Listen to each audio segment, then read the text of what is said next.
o que eu quero usar aqui hoje é a busca por empresa. Que esse botão tem agora tem busca por empresa, e aí você consegue fazer filtros, até parecido com os filtros que a gente faz aqui no nosso BI, né? Então, vou colocar aqui a tela do nosso BI inicial. A gente faz também filtros aqui, de setor, subsetor, segmento, faz de valor de mercado, de preço do valor patrimonial, diversos outros números que você pode avaliar aqui também você consegue fazer, o que é bem legal também. Quando você coloca a informação aqui para ficar filtrada, você pode colocar diversos parâmetros e, inclusive, colocar aqui qual é inicialmente, né, depois você pode mudar lá também, qual é inicialmente essa relação que você quer, em qual ordem que você quer. Eu vou colocar no preço sobre lucro, porque eu entendo, sim, que o preço sobre lucro é, no primeiro momento, o melhor indicador. O preço sobre lucro, eu vou falar a sua variante, que eu gosto mais, é óbvio, né, que é o poder de lucro. Mas o preço sobre lucro, essa relação de preço e lucro, é, na minha opinião, a melhor relação que você tem para saber se uma empresa está cara ou está barata. Se eu tivesse que falar um número, é essa relação de preço sobre lucro, a relação inversa, principalmente, de lucro sobre preço. Não vou filtrar nada aqui, eu vou deixar tudo aqui, porque eu quero ver todas as empresas ao mesmo tempo. Poderia colocar setor de atuação, ele até faz uma distinção diferente de setor, não tem tudo isso de setor na bolsa, na verdade, isso aqui já está dividido por subsetor, segmento, algumas coisas separadas, tudo bem, sem problema. E aí, vou colocar aqui a busca e vai me aparecer aqui diversos dados sobre diversas empresas. E aí, o que eu quero comparar com você? A gente vai comparar como é que é feito isso, por exemplo, aqui, que é legal. Você pode, por exemplo, exportar isso aqui para uma planilha de Excel e depois você ir fazendo essa análise, né, do que você quer, do que você não quer. É possível. Ou se você olhou aqui que uma empresa está barata, está cara, por algum motivo você gostou, você vai clicar. Você pode clicar com o botão direito e mandar abrir em outra janela, que é o que eu recomendo, porque senão você vai fazer uma ida, por exemplo, ó. Botei aqui na Eduque. Olhei. Não tem aqui um botão de voltar. Tá? Pelo menos eu não achei. Se tiver, depois alguém mostra. Vou botar voltar aqui. Dá erro. Porque aí o formulário dá erro. Aí você tem que voltar mais um e botar de novo a busca aqui. Então, dado esse tipo de problema, eu aconselho você a clicar com o botão direito e ir no próximo, porque aí no próximo você vai ter condições de avaliar melhor essa empresa. Tá bom? O que acontece, então? O que eu quero avaliar? Eu quero avaliar as melhores empresas. Então, eu vou começar pelo que eu acho que é mais importante para avaliar uma empresa. Apesar de eu ter colocado aqui sobre o preço sobre lucro como principal fator, a gente tem que primeiro olhar as questões fundamentalistas. Eu posso olhar se a empresa tem uma margem líquida boa ou ruim? Posso. E aí, o que é fato? Vou botar aqui numa ordem que, se tiver um valor negativo de margem, a empresa tem prejuízo. Então, para mim, ela é uma porcaria. Vou botar aqui, então, ordem decrescente. Eu quero as empresas que tenham maior margem. Você vê que tem algumas empresas aqui que tem uma margem até, a Alpha Holdings, tem uma margem aqui monstruosa, de 105.000%. É aquela coisa dos números que ficam meio loucos, né? Dependendo de quantos números você tem, às vezes números muito baixos, números negativos, dá um número meio doido. Mas é o que está aqui nesse momento. A Azevedo também, valores gigantescos.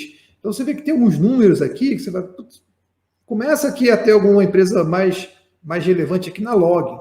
Já tem uma margem de 171%. Gostei da Log, quero ver. Ó, Itaúsa também, 132%. Por ser uma holding, uma empresa que investe em outras empresas, acaba tendo essas margens meio altas meio. Então, quando você bota aqui, eu quero ver Itaúsa, eu vou clicar aqui com o botão direito, vou no Itaúsa e começo a analisar a Itaúsa. Então, ó, fiz um primeiro critério, empresa que tem margem boa.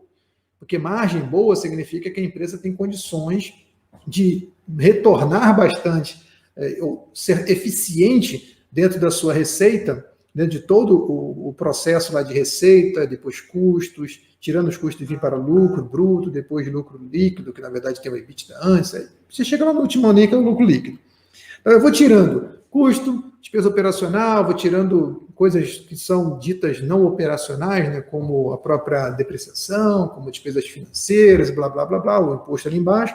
Chego na minha última linha, a DR é aquele funil que a gente gosta de colocar, e vou ver se essa empresa é eficiente ou não.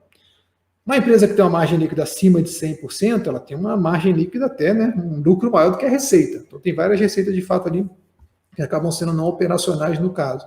E aí você vê que essa empresa é uma empresa que tem uma margem boa, já tem um critério bom, e eu vou olhar os outros números. Ela está cara no seu preço sobre lucro? Ela está cara no seu preço sobre valor patrimonial? No seu preço sobre receita?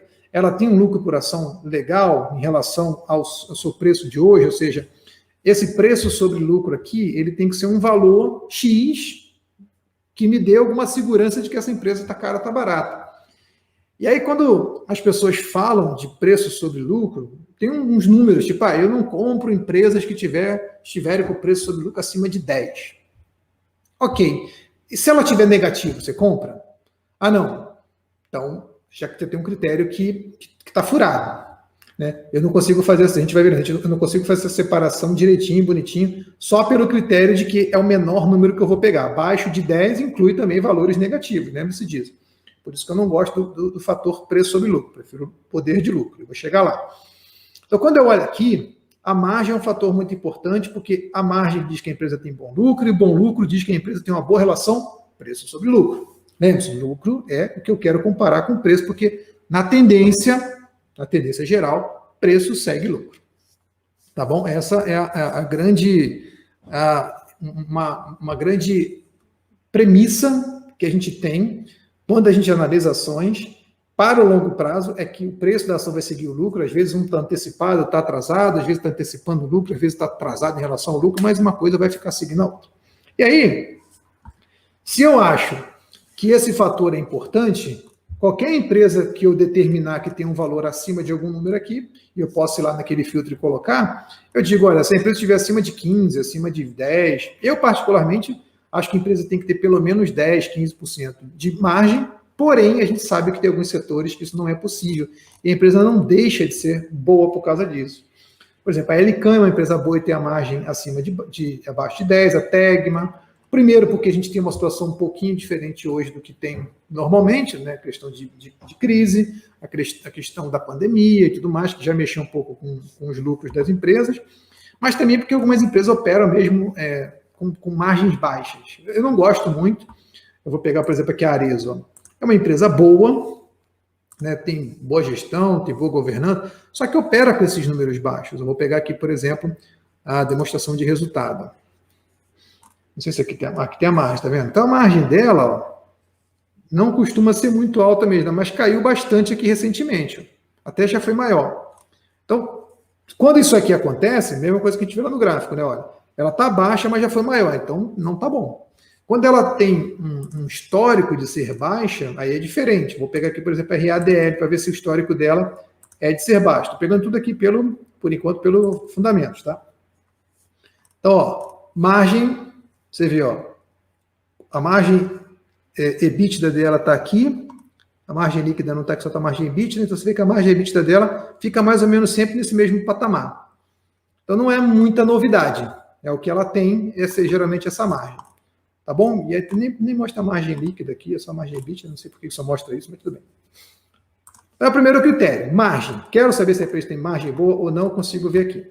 Como é que eu faço isso lá no BI? Então, para quem não conhece, para quem não me conhece, meu nome é Fábio Sobreira, eu sou analista CNPI, a gente criou aqui um BI onde a gente consegue analisar as empresas todas ao mesmo tempo. O que eu faço quando eu quero ver a margem aqui no nosso BI, que é um indicador importantíssimo? Eu venho aqui, por exemplo, e analiso essas margens. Porque aqui eu tenho quais setores têm as melhores margens, quais os segmentos têm as maiores margens e quais são as empresas em si. Eu posso ver todas ao mesmo tempo, fazendo um ranking aqui pela margem, tá vendo? A Log está aqui, Itaúsa está aqui, ó. Depois entra a Transmissão Paulista. Já vejo aqui, batendo o olho, como é que está a sequência disso aqui, se essa margem ela costuma ser assim mesmo ou não. Tá, ó, já vejo que a Taesa, por exemplo, tem uma margem de 65 e ela costuma ser um valor alto mesmo, em torno de 60 e pouco. Então, não é um voo de galinha, né? Ela costuma ter a margem alta mesmo, o que é muito bom. Então, eu vejo quando a empresa tem margem alta e que é regular, essa margem alta, ótimo. Ó, JHSF, ela tem uma margem alta, hoje vem tendo uma margem alta recentemente, porém já teve até margem negativa. Nesse gráfico inferior esquerdo aqui, você até vê que ela está com a margem acima da média, mas que já teve uma margem mínima ali de menos 42. Ótimo, beleza. Não é empresa ruim, não tem nada de ruim nela, mas não é tão boa nesse caso quanto a Transmissão Paulista. Então, olha, já estou vendo aqui que tem empresa que tem margem boa e que tem uma sequência de margens boas, o que é muito importante. Quero olhar isso por setor. Clico aqui, já me filtra diretamente por setor. Se for fazer isso aqui, eu tenho que voltar lá, fazer o filtro e aí olhar os setores. Normalmente, eu vou fazer aqui para voltar, vai dar Não deu erro, pelo menos. Vou ter que botar aqui o setor que eu quero, eu botei aqui o setor de utilidade pública, deixa eu ver se aqui eu consigo botar. Utilidade doméstica, aí já está aqui com outro nome, deve ser energia elétrica, por exemplo. Como eu falei, tá mais para o segmento que qualquer coisa, né? Então, por exemplo, energia elétrica está aqui, ó. Então, eu quero ver as empresas de energia elétrica. Cliquei aqui em utilidade pública, segurei o control aqui, cliquei aqui, ó, filtrei pelas empresas que têm a maior margem. Aqui eu já fiz uma filtragem diferente. Novamente eu vou olhar aqui, quero saber se a empresa tem maior margem. Vou clicar aqui, ó. Vai estar lá, Transmissão Paulista, CESP, Taesa. Então, né, está aqui. Mesma coisa que está aqui, ó. Até tem diferença, tá, pessoal? Algumas coisas que a gente tem, algumas coisas que os fundamentos têm, porque eles pegam mais a margem líquida, o lucro, balanço individual, a gente pega o balanço consolidado. Às vezes, dá algum problema de diferença. Não tem nada de errado conceitualmente, é só que nós usamos vários outros sites usam esse balanço consolidado, mas alguns sites usam o balanço individual. Então, às vezes, dá diferença, mas aqui nem isso está dando diferença. Então, essas margens são muito importantes para a gente poder analisar se a empresa tem boa gestão, tem boa eficiência. Você imagina, a empresa que tem aqui 1%, 2%, 3%, 4% de margem, qualquer balanço que der, qualquer balançada que der nesse lucro dela, ela já vira um lucro negativo, e o lucro negativo é a pior coisa que tem. Já quando a empresa tem a margem boa, se cair um pouco, vai continuar boa, só que menor, como acontece de vez em quando com algumas boas empresas, e a gente ainda continua com a nossa segurança de que essa margem é boa. Tipo, a Alupar chegou a ser 46%, caiu para 40%, 36%, 34%, 36%, então caiu, mas continua boa. Então, muito importante a empresa ter margens boas. Qual margem? A margem EBITDA é bom, porque é a margem que a gente chama de margem operacional. Eu já falei que o EBITDA não é de fato o lucro operacional, mas é uma boa aproximação, uma boa proxy ali até do caixa e tudo mais. Legal, mas para mim é sempre mais importante que ela tenha boa margem líquida, que é o último número, que é o que ela tem ali de lucro no final, e que esse lucro é o lucro que é a base, por exemplo, a distribuição de dividendos. Tá bom?